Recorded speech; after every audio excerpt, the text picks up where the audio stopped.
Salve, meus amigos, bem-vindos a mais um vídeo aqui no canal. Acabei de ver o vídeo do Goulart, onde ele fala mudanças, do canal dele oficial mesmo, porque ele tem dois canais. E ele tem postado mais no segundo canal do que ele tem postado no primeiro, e ele tem feito mais lives do que vídeo também. Mas o Goulart é uma pessoa dinâmica, é uma pessoa que sempre tá mudando, ele fala bastante isso nesse vídeo. E eu achei interessante o relato dele, né, a primeira vez que o Goulart ele senta assim na frente da câmera e fala de forma sincera assim com o público. Não que os outros vídeos dele não fossem sinceros, mas ele conversa com o público abrindo o seu coração, mostrando quem ele realmente é, o que ele realmente pensa. E eu sinto que isso acontece por causa das lives que ele tem feito, né? Ele tem se exposto mais nesse aspecto. Então, antigamente o Goulart ele só fazia um roteiro e lançava um vídeo de opinião ali, muitas vezes falando de criadores de conteúdo da gringa e replicando opiniões de outras pessoas. Então o Goulart ele sempre pisou muito em cima de ovos e outras coisas antes de fazer um conteúdo.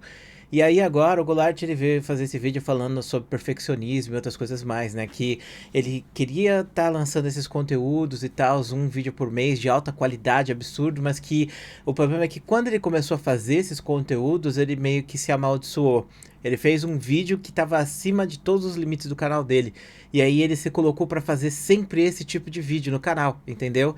Então agora no canal dele só tem vídeos de 1 hora, vídeos bem produzidos mesmo. Tipo, muita gente pode falar, ah, não tem a produção perfeita, mas é a produção máxima que o Goulart pode entregar. E você não tem ideia de quão desgastante é isso. Você não tem ideia de quão danoso é para a pessoa fazer esse tipo de coisa, fazer esse tipo, passar por esse tipo de situação. No caso do Goulart, ele comentou, que alguém foi lá e falou o seguinte para ele: pô, Goulart, você ficou um mês inteiro para lançar um vídeo de 30 minutos e aí a pessoa que fala isso não sabe a parte da roteirização de um vídeo de 30 minutos, os cortes que tem que ser feitos no vídeo de 30 minutos, a edição que tem que ser feita no vídeo de 30 minutos, o estudo que tem que ter sido colocado para fazer um vídeo de 30 minutos. E pode ter certeza absoluta, mano, você passa a maior parte do tempo fazendo a pesquisa. Eu quero pontuar aqui, eu comecei semana passada, na verdade, ia falar que começa essa semana, foi semana passada, a fazer um vídeo de 1 hora. Esse vídeo vai ser postado em algum momento do futuro. Quanto tempo eu vou demorar para fazer um vídeo de 1 hora? Se você for assistir meu vídeo de 1 hora daqui 1 mês ou 2 meses, lembra que eu falei para você sobre esse vídeo agora, e aí você vai saber mais ou menos a data que eu comecei e o tempo que demorou para produzir um vídeo de 1 hora, de forma mais tranquila também, sem ser maluco, né, e fazer tudo em um dia. E cara, tipo assim, é complicado produzir pra internet porque a parte do feedback é muito pesado, sabe, pro criador de conteúdo. Porque a maior parte do criador de conteúdo não tem contato com o público que está assistindo.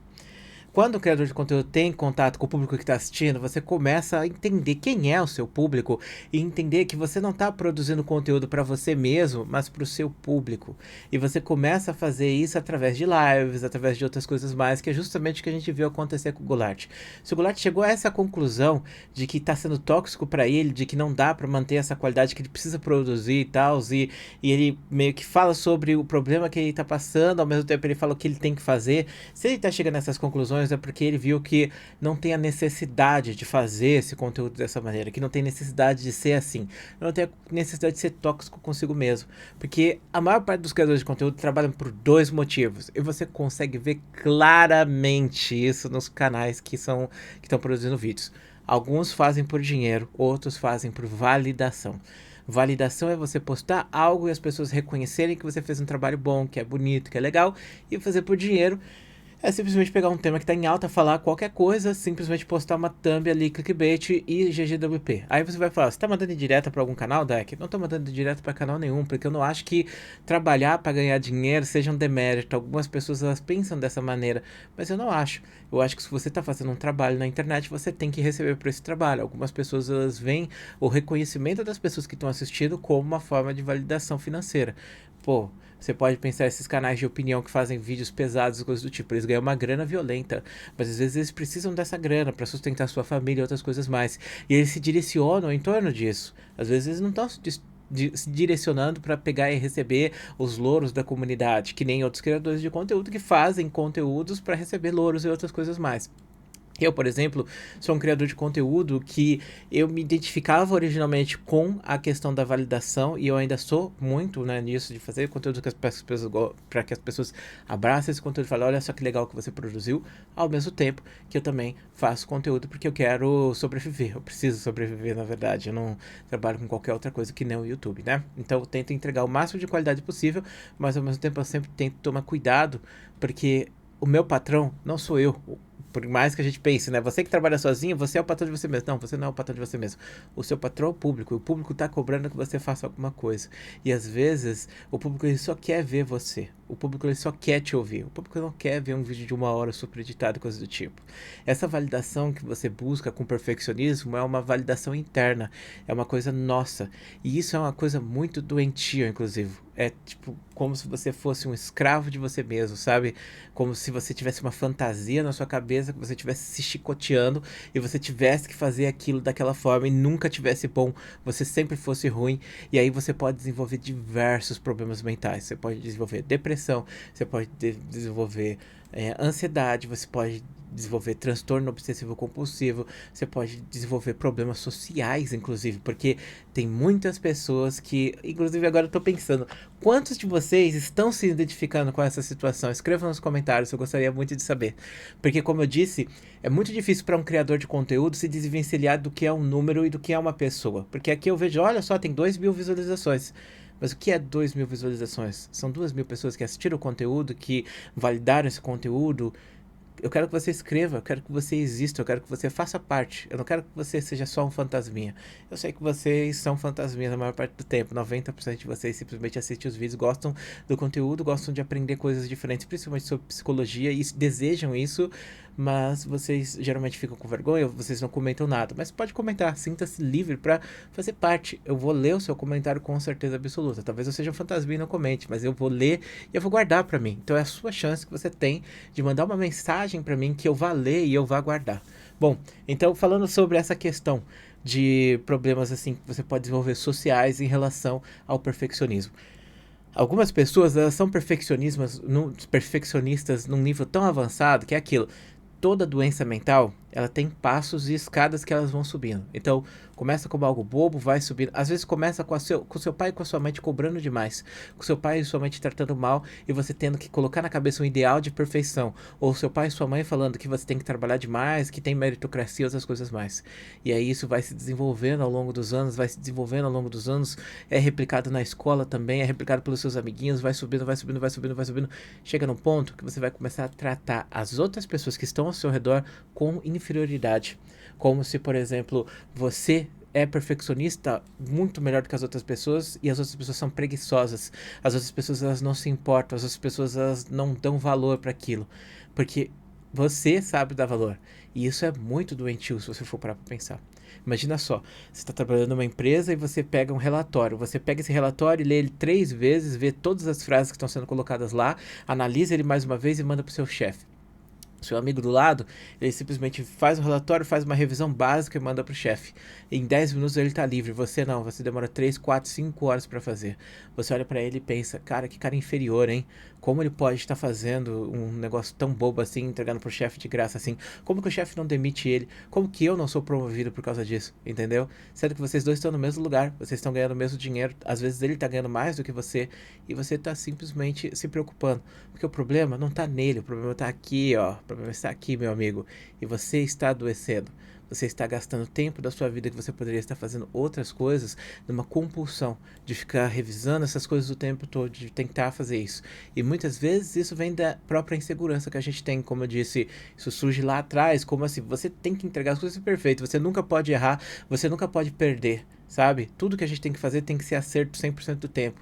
E aí, como criador de conteúdo, é fácil você cair nessas armadilhas, porque como eu disse, você não está conectado ao público. Às vezes o seu público, você pensa que o seu público é super inteligente, que o seu público é a coisa mais genial possível, que se você pegar e entortar uma coisinha assim, pronto, já era. O público vai notar e o público vai te destruir, ou melhor, o público vai notar como você é uma falsa imagem, porque muitas pessoas desenvolvem também esses complexos de eu não sou bom bom o suficiente, eu sou uma mentira. Eu simplesmente consegui chegar aqui por causa disso, disso, disso, e não porque eu sou bom. E eu tenho medo que as pessoas descubram a minha realidade, sabe?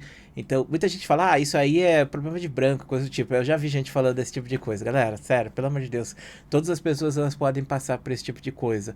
Não é uma coisa só de você ser rico ou você ser pobre, não faz diferença. Isso é um transtorno mental, isso é uma coisa que vai desenvolver em qualquer pessoa.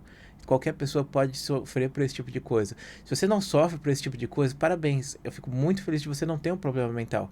Porque quando você tem um problema mental, que nem, por exemplo, eu tenho, por exemplo, é uma coisa horrível. Porque se você está com dor de cabeça, você toma um remédio e acabou a sua dor de cabeça. Se você está com problema mental, você não tem remédio que resolva o seu problema mental. Você vai ficar sofrendo aquilo pelo resto da sua vida, cara. Isso é foda, mano. Porque não existe nenhum tipo de cura certa para esse tipo de coisa. Existe tratamento, né? Mas é uma coisa que vai te acompanhar pelo resto da sua vida, entendeu? Então é uma coisa muito ruim de se ter e muito ruim de se julgar também, sabe? As pessoas que passam por esses transtornos, elas merecem um abraço, na verdade. E no caso do Goulart, não estou dizendo que ele tem algum transtorno, só estou citando aqui os transtornos, tá? E aí, se você se identifica, inscrito no meu canal que tá ouvindo aqui eu falar essas coisas, eu recomendaria que você fizesse terapia para você se entender também. Porque aí você para de colocar pressão em cima de você e quem sabe você para de colocar pressão também em cima das pessoas que estão ao seu redor e melhora as suas relações interpessoais. Porque às vezes você tem um complexo aí muito grande e isso faz com que você desenvolva transtornos de antissocialidade, onde você não consegue entrar em contato com as outras pessoas, onde você às vezes não consegue desenvolver um relacionamento com outra pessoa porque você tem esse problema, entendeu? Então para você ver, uma sementinha que é plantada lá no começo, ela cresce e vira uma árvore gigantesca. E para criador de conteúdo é muito fácil você encontrar um criador de conteúdo passando por essa situação, porque a gente é assim. Pensa só, o que direciona uma pessoa a se tornar criador de conteúdo? Eu acredito na teoria da tábula rasa, que todo mundo aqui é uma faixa em branco. Então você é um papel, nasceu um papel, a pessoa risca aquele papel, pronto, aí esse papel vai se desenvolvendo conforme a vida vai passando. Então eu sou uma página, várias pessoas vieram, escreveram coisas nessa página, e hoje eu uni todas essas coisas e formei quem eu sou. Se eu tivesse nascido na China, eu teria sido escrito por pessoas chinesas, com coisas chinesas, com culturas chinesas, pressões sociais chinesas e outras coisas mais. Um vídeo que eu fiz aqui falando sobre você ter expressões culturais e expressões de sentimentos diferentes em cada cultura, porque teve gente, eu falei que não dá pra gente se basear numa pesquisa de expressão facial dos Estados Unidos e colocar ela como se fosse realidade aqui no Brasil. Eu citei que aqui no Brasil a gente se abraça e que isso é uma coisa cultural brasileira que os gringos não aceitam. E aí eu pensei que isso seria o suficiente para que as pessoas entendessem isso, mas teve gente falando que não, que se você sente dor aqui no Brasil, você vai expressar dor na China e em outros lugares também. O Jung ele fala sobre isso, ele fala sobre os arquétipos, né? Que a figura de uma mãe, ela não vai ser diferente na China ou no Brasil, ou até mesmo no reino animal, porque esse é o arquétipo. O arquétipo é quando você tem uma figura que ela é replicada inconscientemente para as outras pessoas em todo o resto do mundo. Então, a figura do pai, a figura do herói, isso vai estar em todas as nossas culturas porque faz parte do nosso inconsciente coletivo. Mas quando a gente expressa um sentimento ou expressa uma sensação, isso vai depender da cultura para cultura. Tipo, como eu disse aqui no Brasil, aqui, se você sente amor por uma pessoa, abraçar essa pessoa significa muito.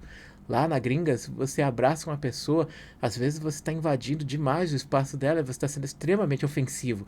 Então é uma forma de expressão de sentimento que vai expressar emoções diferentes também. E aí as pessoas falam, mas isso vale para as micro expressões também, Dark?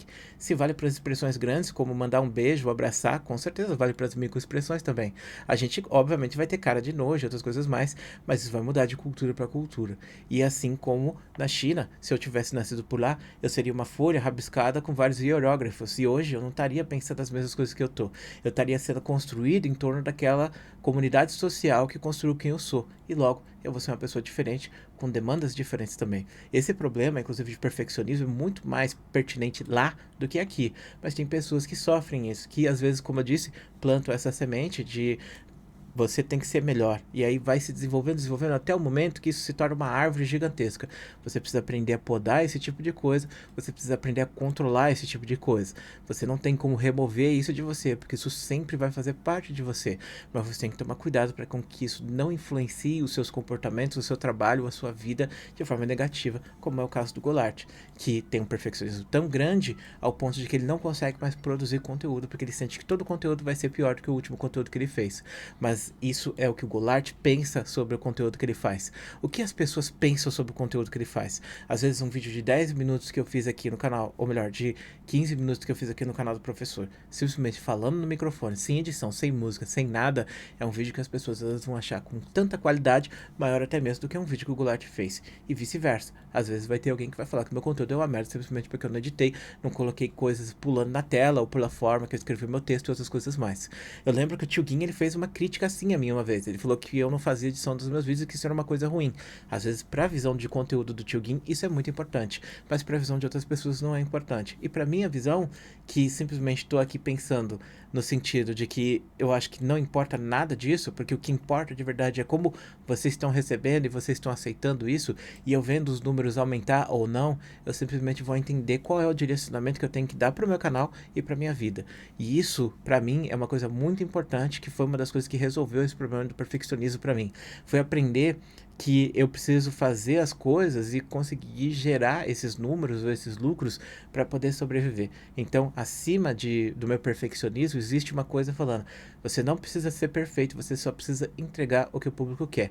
E falando sobre isso, é até importante esse pensamento, porque pensa só, se você está sempre no meio, você está entregando conteúdo. Por exemplo, eu tô aqui falando um monte de coisa para vocês. Algumas pessoas vão falar: ficou uma merda porque você não editou.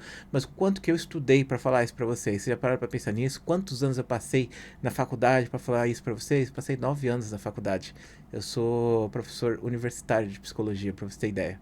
Então, para mim estar falando essas coisas para vocês, eu estudei, fazia um caminho gigantesco. Algumas pessoas vão valorizar isso, outras pessoas não vão valorizar. E aí, interpretar isso e pensar que você tem que estar sempre no meio do caminho e pensar: eu posso ser melhor, mas eu também posso ser pior. Quando você dá um passo para trás, as pessoas vão ver e falar, ou você mesmo vai notar que você deu um passo para trás. E se você deu um passo para trás e não teve nenhuma consequência, além da sua própria consequência mental de eu fiz merda, ou desse vídeo não está na mesma qualidade do último vídeo, você vai começar a refletir sobre isso que você está fazendo, e você vai começar a pensar em formas de você avançar a partir desse passo que você deu. Uma das melhores coisas que eu já ouvi na vida é que fazer criação de conteúdo é como se você tivesse construído um avião em pleno voo, porque você vai aprendendo a construir o avião enquanto o avião está voando. Mas isso não vale só para você fazer criação de conteúdo, isso vale para tudo na sua vida, se você for para pensar. Então não adianta você esperar sempre que o avião esteja perfeito para voar e polir ele bonitamente, enquanto tem um cara que está fazendo um voo ali que simplesmente está pela metade do avião construído, sabe?